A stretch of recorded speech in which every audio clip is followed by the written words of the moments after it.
खबर आप तक, हकीकत जो आपको रखे अपडेट। कैसे करें सही विषय का चुनाव, कैसे संवरे आपका भविष्य, कौन सा विषय आपके भविष्य को संवारेगा, छात्रों के साथ साथ अभिभावकों का भी जानना है जरूरी। मैं हूं उदित, खबर आप तक में आपका स्वागत है।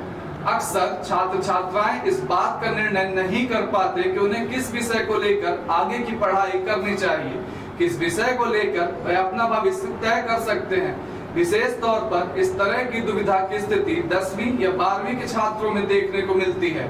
ऐसी स्थिति में उन्हें काउंसलिंग की आवश्यकता होती है, इससे वह यह तय कर पाने में सक्षम हो सके कि उन्हें किस विषय को लेकर अपना कैरियर बेहतर बनाना है। खबर आप तक की टीम ने इसी विषय को लेकर शहर की प्रसिद्ध कोचिंग सेंटर मास्टरमाइंड के संचालक एडवोकेट आर.के. सक्सेना से सीधी बातचीत की। आइए सुनते हैं। सर, अभी हाल ही में सीबीएसई ने अपना 10वीं और 12वीं का रिजल्ट जारी किया है और एमपी बोर्ड ने भी अभी कुछ आज ही रिजल्ट आया उसका। जी, हाल ही में आया है और एमपी बोर्ड का भी रिजल्ट विगत दिनों आया है। तो सर, इसमें बच्चों को अपने कैरियर के बारे में बहुत सारी चिंताएं होती हैं कि अब हम 12th के बाद कौन सा सब्जेक्ट लेके आएंगे, अपना ग्रेजुएशन कंप्लीट करें। तो सर, आपके द्वारा कुछ मार्गदर्शन हमारे दर्शकों को, हमारे बच्चों को सर मिलेगा क्या? उसमें दो चीज़ें आपकी मुख्य हैं जी। कहीं कहीं पे क्या अभिभावक हैं तो वो उनका करियर डिसाइड करते हैं। तो हमको ऐसा नहीं करना चाहिए, क्योंकि यदि बच्चे की रुचि नहीं है, हम उस पर ज़बरदस्ती जोर डालते हैं तो इसका परिणाम जो है वो गलत होता है। बच्चा जो मंजिल प्राप्त नहीं कर पाता, क्योंकि उसके में ऑलरेडी रुचि नहीं थी। तो हम भी इस तरह की बहुत सारी काउंसलिंग करते हैं। बहुत सारे हमारे पास बच्चे आते हैं तो वो यही पूछते हैं कि सर इसको हम क्या करवा सकते हैं। तो हम उस कैसे, अगर वो अकेले आए, हमारे पास बच्चा नहीं आया, तो हम उनको बोलते हैं कि बच्चे को आप जो है वो ले करके आइए, तभी हम कुछ बता पाएंगे आपके। तो बच्चे के अकॉर्डिंग पूछते हैं, उसका बैकग्राउंड क्या है, उसके परसेंट वगैरह क्या हैं। और जैसे कोई बच्चा जैसे कि मान लीजिए कि बायो से किया है या मैथ से किया है, 12th उसने किया है, वो बोलता है यूपीएससी करना। तो हमने कहा बेटा फिर तुम आगे क्या करना चाहते हो, इसके 12th के बाद पढ़ाई तो और करनी पड़ेगी। जैसे वो बोला कि बीएससी करना चाहते हैं, तो हम बोले कि सर बीएससी करने से कोई फ़ायदा नहीं है, आपको खास तौर से बीए वगैरह करना चाहिए। और ऐसे सब्जेक्ट जो आपके यूपीएससी में जीएस में कवर करते हैं, जैसे आपका ज्योग्राफी हो गया, आपका पॉलिटी हो गया, आपका इकोनॉमिक्स हो गया, इस तरह के सब्जेक्ट आपको लेना चाहिए, ताकि ये सब्जेक्ट आपकी जो है एग्ज़ाम में हेल्प भी कर सके। वैसे आजकल एक रुझान ये देखा जा रहा है कि जो बच्चे बायो से करते हैं खास तौर से, तो लगभग ये देखा गया है कि 60 से 70% बच्चे जो है वो या तो नीट की तरफ आते हैं अगर उनमें कॉन्फिडेंस होता है, या थोड़ा सा कॉन्फिडेंस की कमी होती है तो वो नर्सिंग की तैयारी करना चाहते हैं, बीएससी नर्सिंग की। तो एमपी में ऑलरेडी इसका एग्ज़ाम होता है, आपका पीएनएसटी होता है, आपका नीट के लिए तो एग्ज़ाम आपका होता ही है, हर साल होता है। मई माह के फर्स्ट वीक जो भी संडे आता है तभी होता है।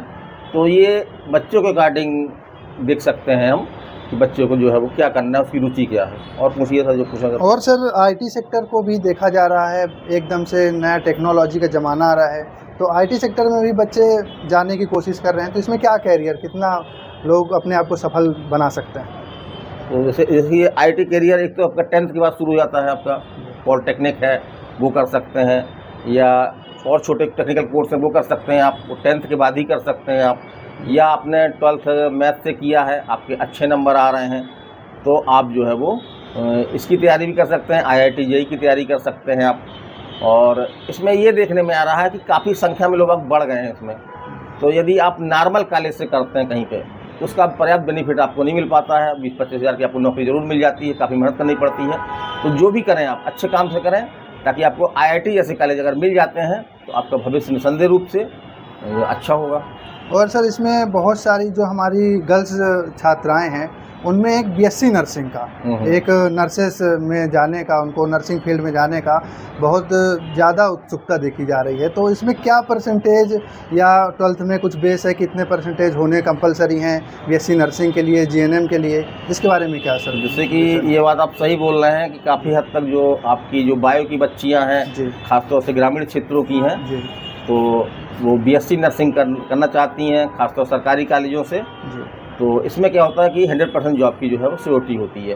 तो कोई भी बच्ची अगर उसने 12th पास किया है और तो वो बीएससी नर्सिंग जो MPPNST के नाम से होती है, आपकी एडमिशन टेस्ट होता है मध्य प्रदेश में। आपके 24 जो है वो नर्सिंग कॉलेज हैं, तो उनमें उनसे एडमिशन मिलता है। जहाँ तक योग्यता की सवाल रही तो 12th में 45% यदि आप ST SC OBC हैं, तो कंपलसरी इतने नंबर लेना आपका, और यदि आप जनरल के हैं तो 50% नंबर होना है। बाकी आपका बहुत कठिन एग्ज़ाम नहीं है ये। नर्सिंग में आपका जो सिलेबस रहता है PNST में, वो आपका फिजिक्स, केमिस्ट्री, बायो और इंग्लिश रहती है। आपकी फिजिक्स आपकी 30 नंबर की रहती है, केमिस्ट्री आपकी 30 नंबर की, बायो में आपके 60 क्वेश्चन होते हैं क्योंकि इसमें जूलॉजी और बॉटनी होती है, और नॉर्मल इंग्लिश होती है आपकी 9-10 लेवल की इंग्लिश होती है। और बच्चों को ध्यान देखने में ये भी आया है कि इसमें जो 150 क्वेश्चन होते हैं और 150 इसके मार्क्स भी होते हैं। तो ये देखने में आया कि अगर 50% मार्क्स भी बच्चों को मिल जाते हैं। कोई नेगेटिव मार्किंग भी होती है क्या? इसमें नेगेटिव मार्किंग नहीं है, नीट में ज़रूर है, 1/4 है, काफ़ी छोटी माइनस मार्किंग है।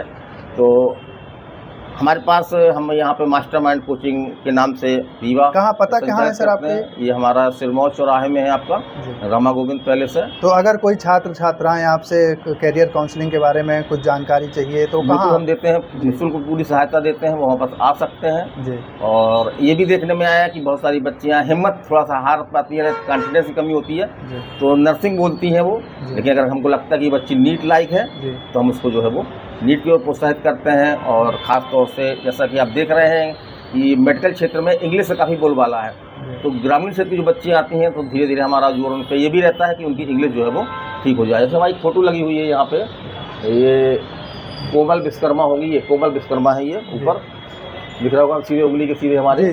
तो ये बच्ची हमारे पास आई थी, आपकी नर्सिंग के लिए आई थी ये, लेकिन इसने नीट निकाला और वर्तमान में कहीं ना कहीं MBBS कॉलेज से जो है, कहीं ना कहीं जो गांव से रिलेटेड हैं लड़कियां छात्राएं हैं, तो एक इंग्लिश को लेके तो महत्वपूर्ण उनके अंदर एक झिझक रहती है, क्योंकि वहाँ के परिवेश में इंग्लिश उतना जो शहर में जाना है उनको, अब आगे की पढ़ाई करना है, तो उसके लिए उनके मन में झिझक रहती है। इसको कैसे दूर करें? इंग्लिश का आपका 30 क्वेश्चन, नर्सिंग में 30 क्वेश्चन आते हैं और जिस तरह से आपके 50% में आपका सिलेक्शन हो रहे हैं, तो यदि किसी बच्चे की इंग्लिश बहुत ही ख़राब है तो उसको कुछ चीज़ें ऐसी हैं जो हम बता सकते हैं, तो उसको वो तैयार करके कम से कम 10 से 12 नंबर तो उसमें ला देती है, तो उसमें कोई नुकसान नहीं होता, इंग्लिश भी उसका जो है वो क्रॉस हो जाता है।